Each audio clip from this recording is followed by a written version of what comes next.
Welcome back to the channel. Some years ago, almost 10 years ago, I hosted a podcast called SCIFI on Screen. The podcast lasted about 5+ years, and I gently closed it down in order to transition into a YouTube channel talking more about books and movies. But I reviewed films one at a time, sometimes compared originals to remakes, sometimes I did special shows. But a lot of the criticisms and a lot of the critiques and analysis that I did for these films, I stand by. And so I thought, since I've done over about 100 shows, that I would share the archives with my new audience here on my YouTube channel. The shows range from about 45 minutes or so more of a podcast. I'll just put up a static image of the old logo, and you can listen and enjoy.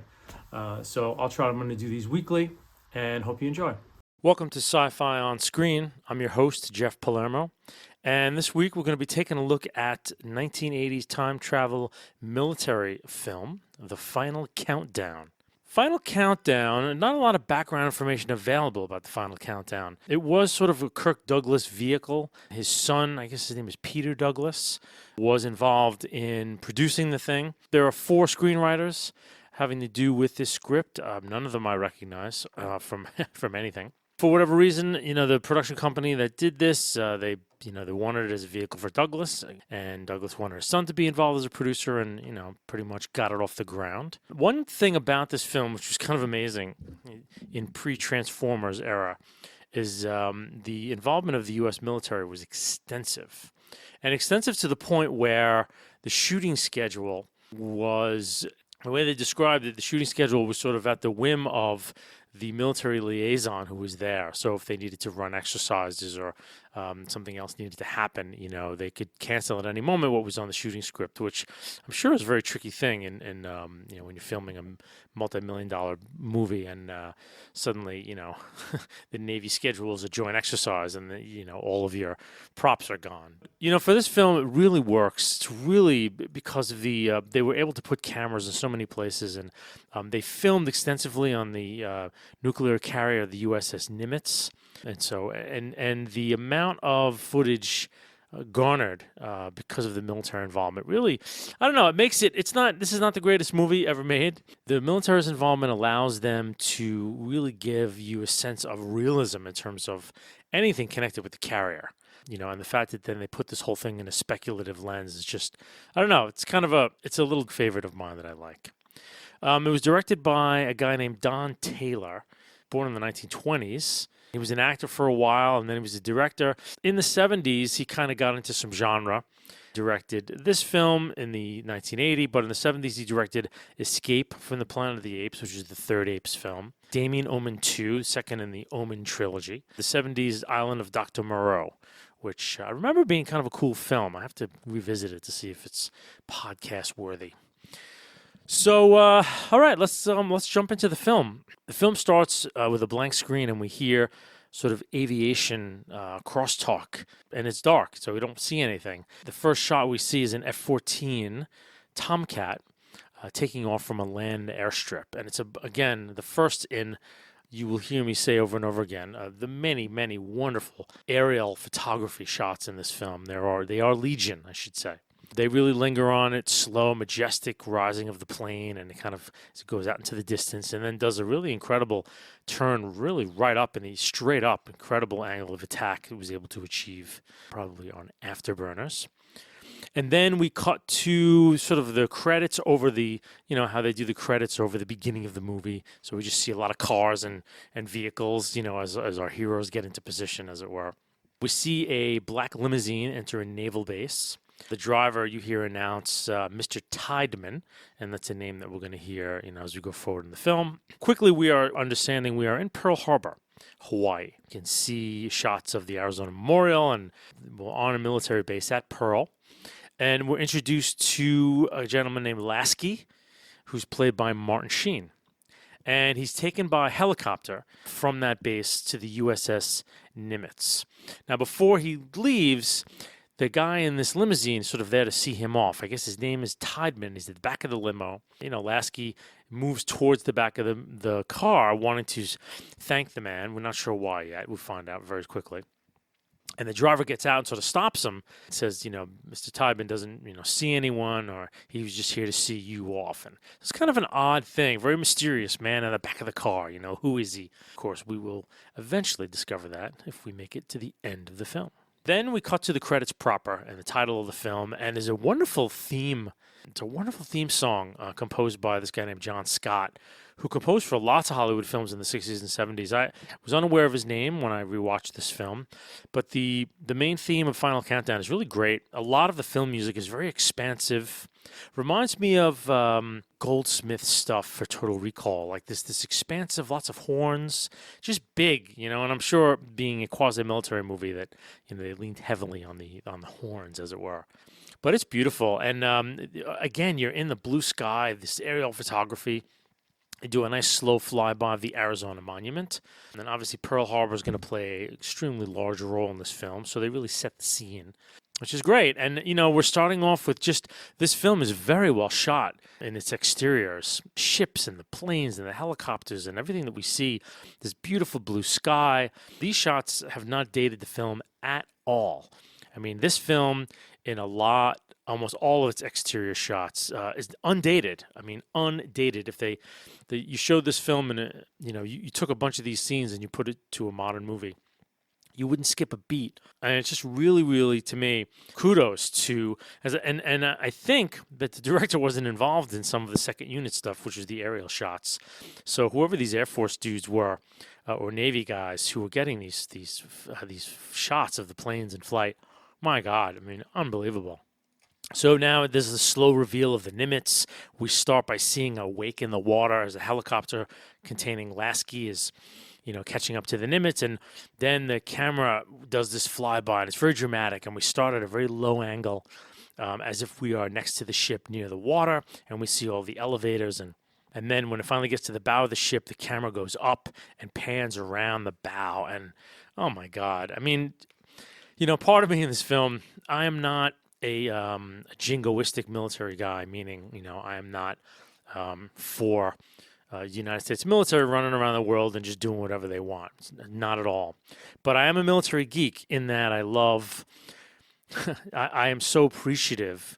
And as a kid, my God, I loved planes and rockets and boats and tanks. And there is something incredibly geeky about these amazingly designed machines. I mean, the USS Nimitz is a nuclear-powered carrier. First of all, the nuclear reactor is powering this thing. It could go without fuel for something like 10 to 15 years. It has to put back to port because it has to feed the humans, and it needs, fuel for the planes. But the Nimitz could stay out, and any nuclear-powered carrier can stay out at sea for, a decade without refueling. And it's quite extraordinary when you think about it. Everything that it can power on the ship with the steam from the reactor. I mean, probably one of the most amazing things that human beings have ever designed and put to use. So I'm kind of a geek when it comes to military hardware, I got to say. I know that the use it's put to is pretty horrific. Unfortunately, I can separate those two parts of myself, especially when it's cinema. So hope I didn't offend anybody, but, that's just kind of wanted to let you know where I'm at with this stuff.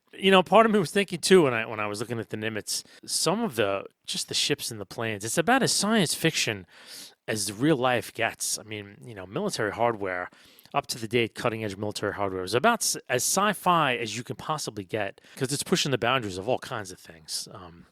So, the stealth technology, I mean, if that's not science fiction, man, I don't know what is. Also, because of the military's involvement here, the realism in this film is off the charts. It is off the charts. We start when Lasky gets to the Nimitz. They're filming on the deck, the bloody deck of the thing.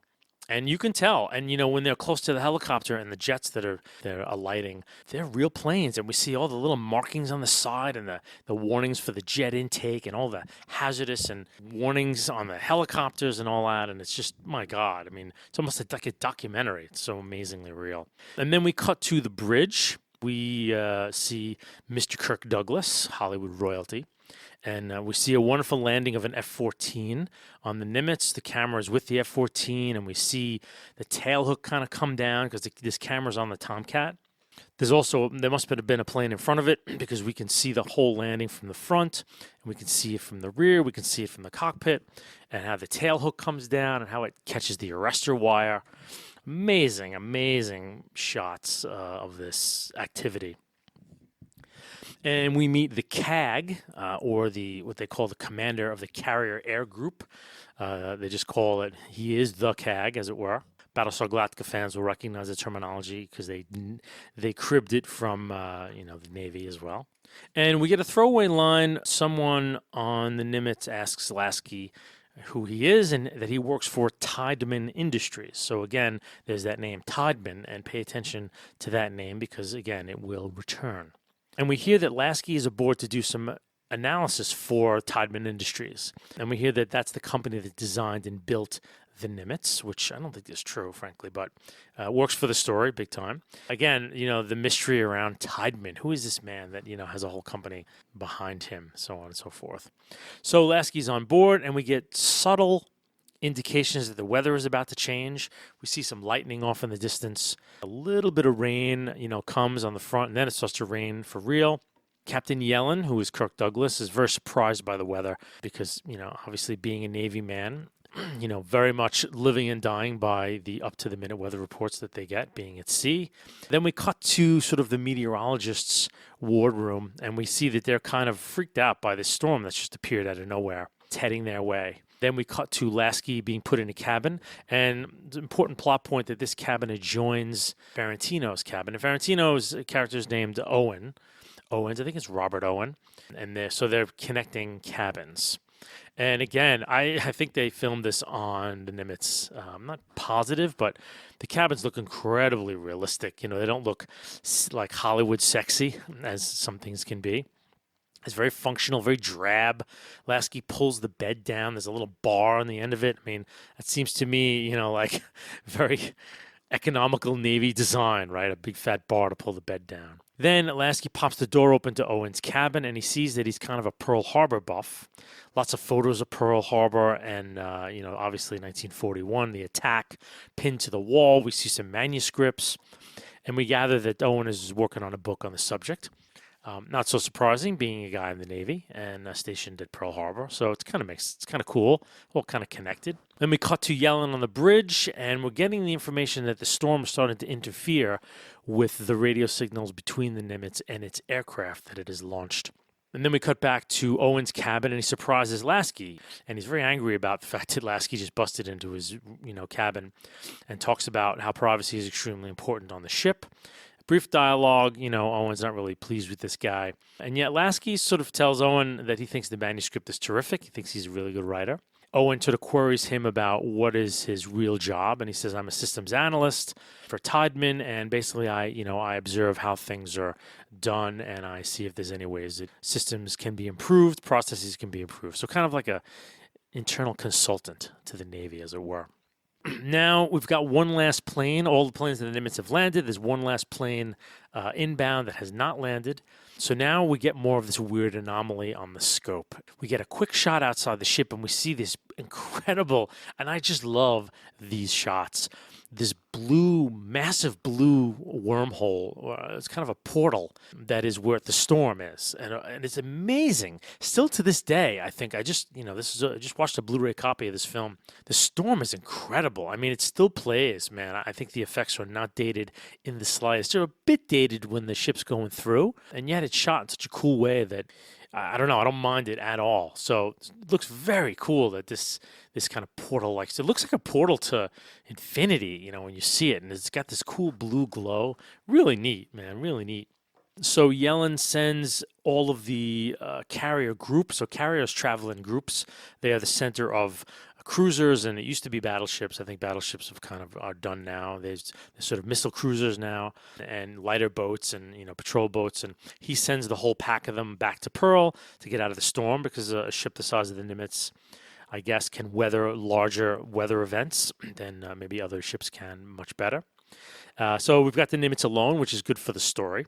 Then we see this plane that's coming in is in trouble. there's two types of planes that I can see on the ship are I think they're A6 intruders, which I think are Grumman aircraft, and they're more patrol and sort of bombers. And then we have the Tomcats. And I think this intruder is heading in, and we hear some scuttlebutt on the radio that something's wrong with the ship, and he can't really control it as best he could. So we see the Nimitz being rigged to take the ship, and basically what we're getting is that the plane's arrestor hook is malfunctioning, so it can't stop itself. So we see this rig, which is essentially this huge net that will catch the plane. And what I found out from a brief check into some of the special features is that this was real, that they didn't plan this, and that when they were filming, a plane was in trouble, and the film crew asked the captain of the ship if they could film it, and he allowed it. So when you see this ship coming down, pardon me with any military folks when I say ship and I mean plane. It's a slip of the tongue. When the plane lands and you see it land into this net, it really happened, and they really recovered the plane that way. So kind of cool little factoid. So in the middle of this, when they finally recover the plane, everyone sees this huge blue funnel. The Nimitz goes through the storm. And there are some great effects. What they do to make this really cool is they film a lot of the crew sort of holding their head. I guess it's like the sound gets into people's heads and drives them kind of nuts. And a lot of people are screaming. And what they do is they film kind of the shots of the film where the crew is in profile, and you see the crew is kind of in profile and very dark, and right behind them is this blue funnel or this blue energy all around them. And it's really cool. It's very artistic, actually. For a film like this, it's very artfully done, and there are certain very striking scenes when they go through the storm this first time that they take their time. Really is creepy and really, really good sci-fi, since no one really knows what the hell's going on. So kudos to the director and production team. Really cool.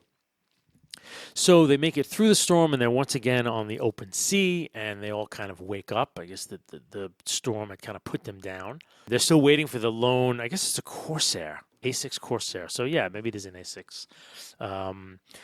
So it's nowhere to be seen. They're still looking for their ship, and then we do a general quarters drill, which I guess is the drill they call when a ship is about to go into battle, and everyone on the ship gets to their assigned duties.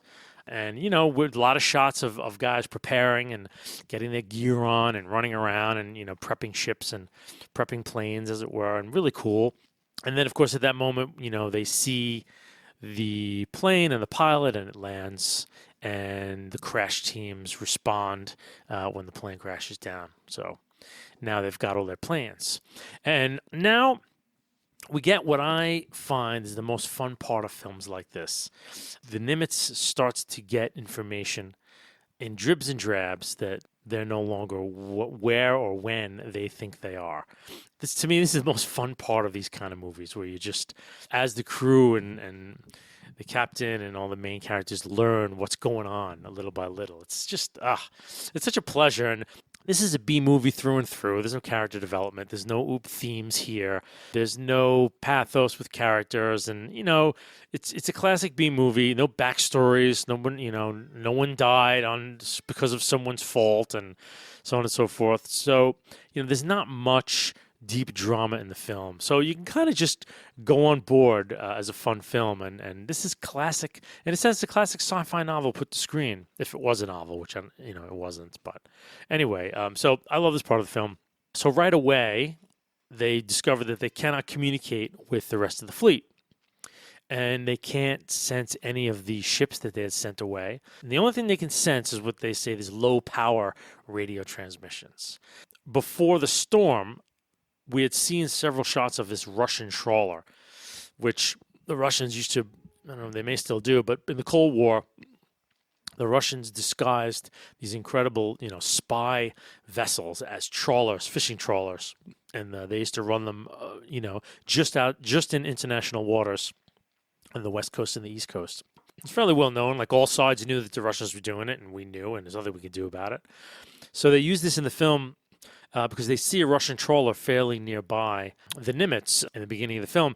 Now it's vanished completely. Like, they don't know what happened to it. So again, they can't communicate with anyone. The trawler's gone. They can't find the fleet. Lasky comes out of his cabin, joins the captain on the bridge. Then we get a quick shot of the communications wardroom as one of the communication techs is monitoring this coded signal. And some boss is like, "What are you getting?" And he's like, "I'm getting this code." He's like, "Well, try and break it." And he's like, "I don't have to." He's like, I broke these kind of codes while I was, back in, he mentions about in Pacifica or something, I guess back in training. So very cool, cryptic, right? I love it.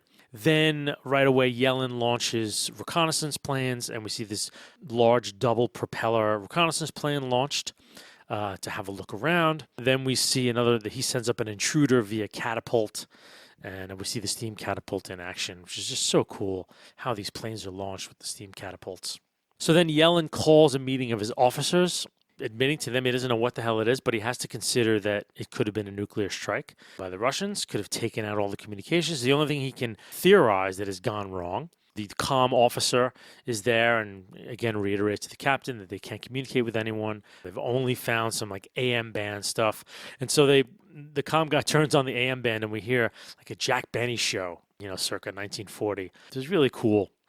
And so then he orders out more air patrols, and we get shots of them loading ordnance and, pilots preparing, getting on their planes. And we see the use of the external elevators, which, carriers store their planes in the belly, but they have to get to the flight deck via these external elevators on the side of the ship. And we see one in action.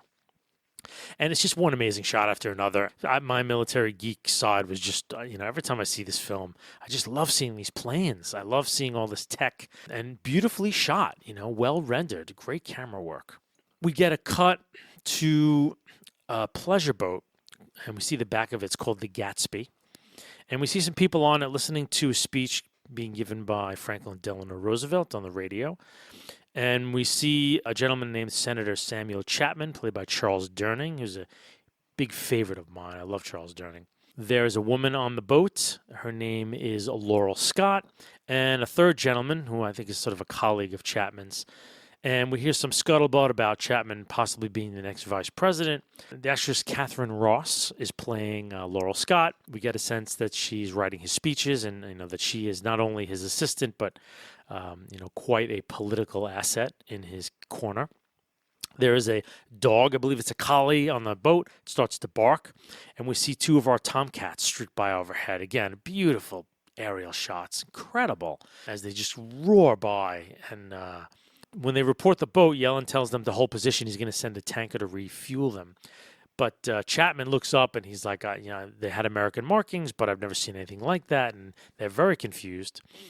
So we cut back to the Nimitz, and we hear them listening to a Joe Louis fight on the radio and advertisements circa 1940, Yellen's like, this has got to be a joke. Someone has got to be playing a joke on us to see how we're going to react because Lasky's there watching them. So right away, they suspect Lasky, and they suspect that this is all a big put on, so Lasky can kind of watch them in action. However, Yellen is then handed fresh aerial recon photos of Pearl Harbor. We look at the photographs and they don't look right. Lasky looks at them and he says, you should really call Owen down here and have him look at these photographs. So then we get a refueling sequence of the Tomcats. And, if you don't know this about military fighter planes and other planes, they refuel in midair. And they bring tankers out, and the tankers snake out a hose that flies behind them. And the fighter jets in the nose, sort of a spout pops up to the right of the nose with this catcher. It's almost like a cone. And the fighters maneuver the cone so that the heavy end of the refueling hose pops in, and they refuel in midair. It's incredible. I mean, and they show the whole thing. It's not very long, but they show an actual in-flight refueling, and it's just there's nothing more sci-fi than that. In a certain sense, So now we're back on the Nimitz. Owens had come down and he's seen the photographs, and he says he brings down his photographs. And he shows Yellen that, and Yellen's like, where did you get these photographs? He said, I got them from the Smithsonian. Where did you get these? They're pre-World War II. And Yellen tells him these were just taken, a half hour ago. And so everyone's kind of freaked out. Then the radar picks up what they call two low and slow targets. some aircraft, and they vector in the Tomcats. And the Tomcats ID the two planes as Mitsubishi Zeros, the classic attack aircraft the Japanese used in the Pearl Harbor attack, circa World War II planes, and with the Japanese markings. And they're beautifully shot as well. Wonderful reconstructions of the Zeros, really incredible. Yellen doesn't know what to do, so he tells them the jets are way high and the Zeros can't track them. They're sort of in their blind spot. And so Yellen basically tells them to tail them and report. And all of the aerial photography with the Zeros, all of it is just so amazing, so beautifully shot. And it's done in really high, bright daylight. So it's incredibly crisp and clear. And the Blu-ray transfer is just, for this stuff, is masterful. Now we're sitting at dinner at the captain's table, and it's basically, Captain Yellen and Owen and Lasky. Lasky is the first one to say, listen, one thing you're not considering is that this is possibly real. Yellen is like, who would want us to think we're back in 1941? So he's kind of going at it from that angle of like, who would want to, thinking that this is a trick, who would want to play this kind of trick on them? But Lasky turns the corner and he basically says, look, we went through a really crazy storm. I've never seen any storm like that. I don't think you have either. Time travel is possible. Einstein proved it, and so on and so forth. And so, of course, he lays on the table the very unwelcome notion that they are in 1941 somehow. Then we cut back to the pleasure boat, the Gatsby, and the two Zeros see the pleasure craft and they strafe it. The man that was with Sam Chapman, his friend, is killed right in Chapman's arms. The jets report the attack, and Yellen still tells them to hold off, and he asks Owen, where would the Japanese task force be on that day? And then Owens gives him the positions, and so Yellen tasks a recon plane to go. So for once and for all, they're going to try to prove it. And if the task force is there, it's pretty much a done deal. And the Zeros make another pass very low. The boat blows up. But Chapman and the woman had gotten off the plane. So it's Chapman and her in the water with one of the boat crew men. So there's three people in the water at this point, and the boat is gone. The Zeros are now turning for one last pass, and they strafe the water, and they kill the other member of the boat. And so now we have the senator and his secretary are left. So Yellen gives the order for them to harass the Zeros without firing, because he still doesn't know what's going on. So the Tomcats kind of head in, and there's a whole dogfighting sequence of these F-14 Tomcats and the A-6 Mitsubishi Zeros that's really great. I mean, it's all done for real. And what these pilots can do with the Tomcats is just astonishing, The Zeros are now headed back to the Nimitz to finish off the senator and his aide, and Yellen finally gives the order for the Tomcats to destroy the Zeros. And one of the Tomcats uses its cannon to take one of the Zeros out, and there's a casualty. One of the pilots, I think, gets out alive, splashes into the water, and the other Tomcat fires a Sidewinder missile at it, blows it out of the sky. And now we quickly get the recon plane that Yellen had sent. It confirms that the entire Japanese task force is, in fact, where Owen had predicted it would be. And that they're not emitting any radar, which I guess radar was something that was not invented till much later in World War II. I think the British invented it.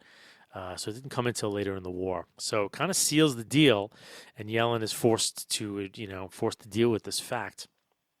So he sends a rescue team to collect the two people in the water, and of course they find out that one of the pilots of the Japanese plane has also survived, and he is picked up as well.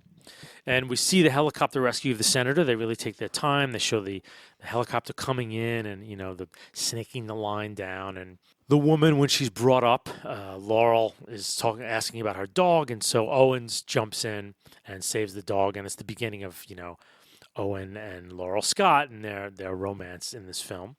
And she's grateful that he got the dog. And we're introduced to Sam Chapman. And when Owens asks him who he is, he says, "My name is Samuel Chapman." And we can tell that Owens knows him, but doesn't let on. But his face changes. Good, nice little moment by James Ferrantino. And they also pick up the Japanese pilot, and they're all brought aboard the Nimitz.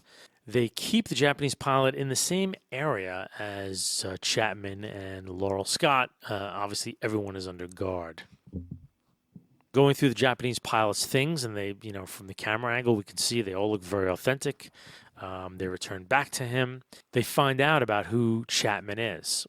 from Owen's book and all his information, that Chapman actually died. And Sam Chapman is not a real senator. He's fictional for the film, but it's clever that in the history books of this film that Chapman died that day, or he was lost, missing with all aboard his boat, but that he was kind of headed for the vice presidential spot, that he would have eclipsed Truman, and in fact would, when FDR had died, would have become president after FDR. So they're talking about changing history. Lasky talks about the grandfather paradox, which you've probably heard of, where if time travel is possible and I go back in time and I kill my grandfather, how will I be born? Or if I kill my father, how would I be able to do that if at that point then I would never have been born? They don't really do much with that in this film, but we do get the sense that Chapman would have been killed by the second strafing run of the Zeros. And the fact that he wasn't, now they've already changed things. Then we have this tense moment where Owens goes to visit Chapman and Laurel Scott, and the dog gets loose and distracts everyone. And in 2 rooms over, the Japanese pilot takes an MP's weapon and kills that MP and another MP. And Lasky is also down there with Owens and all of them. So the Japanese pilot now is holding them all hostage. We see Marines kind of lining up outside the wardroom, but they don't break in yet. In the interior shots in a lot of this part of the film, there's some bad focus problems where, they really have a problem with the focus in the back, sometimes in the front of the frame or in the background. Things are really oddly out of focus. And so one weird problem in this, and I don't know if it was the director or maybe the second unit, but there's some glaring focal problems in the interior shots in this film, and definitely noticeable, does take you out of the film for sure. At this point, the pilot demands the use of a radio, and there's a Japanese Japanese crewman on board the Nimitz. And so Owen flips on the radio, and the Japanese translator's on the other end of the radio. So there are these demands that are met, and the Japanese pilot says he wants access to a radio, obviously to warn the fleet of the presence of the Nimitz. And he agrees to it, basically to stall for time. 2 of the Marines bust in, try to surprise him, but he kills one of them and then takes Laurel hostage and threatens to kill her if anyone tries anything else. And then Lasky urges Owen to tell the pilot exactly what's going on via the translator and everything that they know about what's about to happen. And it's a great scene because Owen is basically narrating history, and the Japanese translator is translating for him. He knows everything, all the code words, the names of the aircraft carriers, the code phrase that will start the attack, climb Mount Nikitaka, whatever, and it stuns the pilot. And you see also Sam Chapman overhears it, and he's like, how the hell do you guys know all this? And the pilot's distracted enough to where, the Marines then finally make the jump. Laurel gets away. He kills one more Marine, and then he's finally gunned down and killed himself. But now they're all revealed to Chapman, and kind of the jig is up in one sense. So now Chapman, being a senator who's, from his own admission, is part of the some very powerful armed services committee and the Department of Defense, and it's through him a lot of money goes to the Navy and the armed forces. So he feels very entitled, and he's trying to boss Yellen around, and he demands a radio to call Pearl. And Yellen says, no problem. And he takes him to a radio room, and he tries to call Pearl. And it's great because the guy at the other end says they've never heard of a Samuel Chapman. They've never heard of a Captain Yellen. There's no Nimitz in the fleet, so on and so forth. And he can't convince the guy, and the guy tells him to go fuck off and get off this channel. And it's great, great moment, because Chapman asks Yellen to get on the radio and explain things. And, of course, Yellen won't do it. So now we get a little bit of the romance budding between Laurel and Owens. Owens comes into her room to get her, and he gave her some clothes, and she's changing into Navy clothes, and we get a bit about her.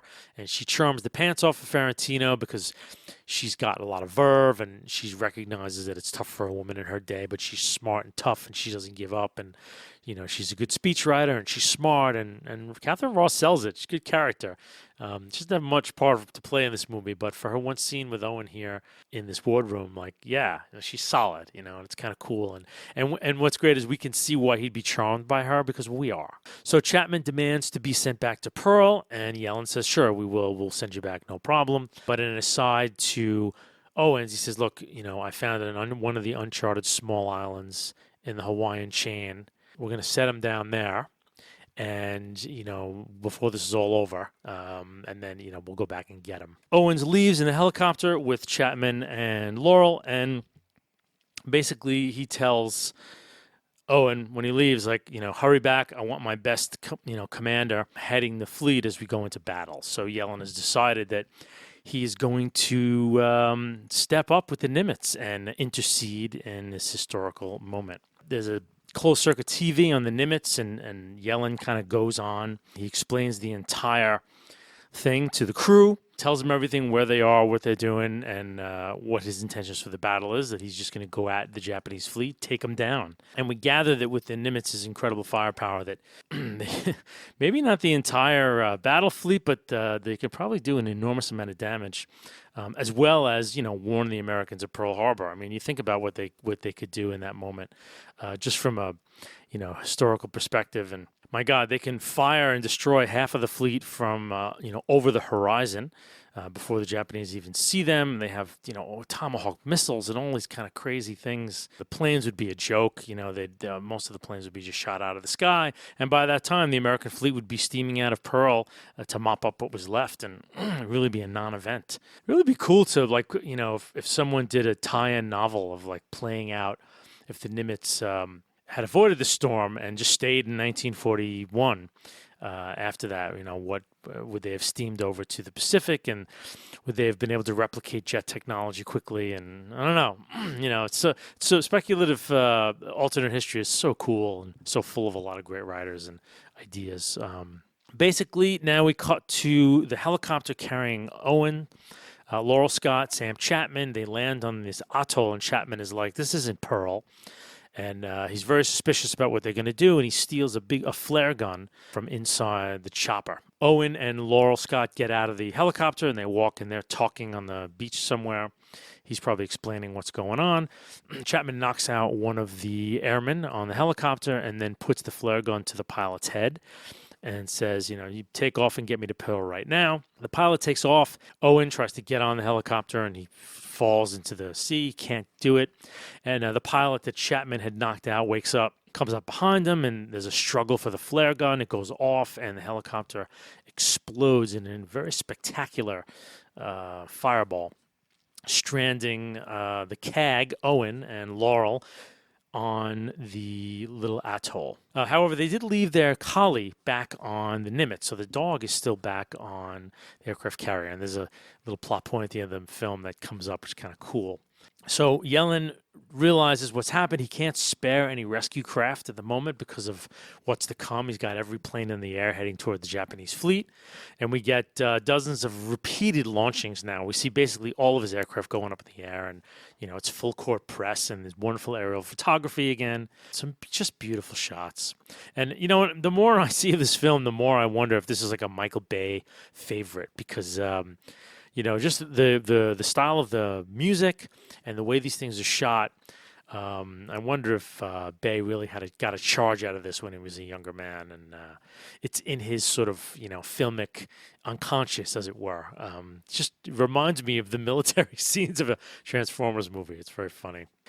Bay went on to do a Pearl Harbor movie, which is kind of funny, which I did not see, but was panned pretty much universally. On the atoll, we're with Owens and Laurel Scott, and they look up and we see all the Japanese Zeros heading for Pearl. I think some of these shots were refurbed Zeros or replicas, basically. And then there were other shots that they got from this famous World War II film, Tora Tora Tora, which was all about the sneak attack and bombing of Pearl Harbor. They spent a lot of money filming a lot of shots in that film. And so there was a combination of this. Some shots this film did, I think, a lot fewer. Some shots from Tora Tora Tora, and of course, obviously some documentary shots as well. So they see the planes, and then we see the storm reappears. It's closing fast on the Nimitz, and Yellen tries to maneuver out of its way and discovers that the storm is heading for the Nimitz.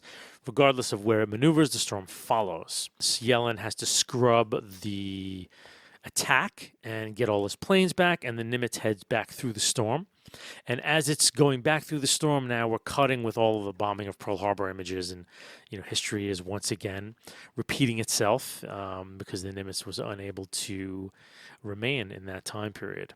A little bit of a tension device once they get through the storm again. All of the planes hadn't made it back to Nimitz airspace, so we don't know if they made it through the time portal. Another, opening for alternate history novel of they landed at all these planes landed at Pearl Harbor without the Nimitz. That'd be kind of cool. But of course, the big music swells and we get the big soundtrack thing, and the planes arrive, and all the landings on the deck of the Nimitz, and there they are. So the last bit of this film is the Nimitz back at port, and we see this mysterious man again in the car. Basically, we see a bunch of things. So we see Yellen and his I guess the rear admiral or admiral of the Navy comes on board. He's like, training exercise, what the hell happened? You got 4 men dead, you've lost the blah, blah, blah. And Yellen follows him in, and we don't know what the hell he's going to tell him. Lasky comes out, he brings out the dog with him when he leaves the ship, and there's a brief moment between Lasky and Yellen. Lasky, you're a pain in the ass, but it was good to know you. And there's no connection really from any of these characters. They were all just,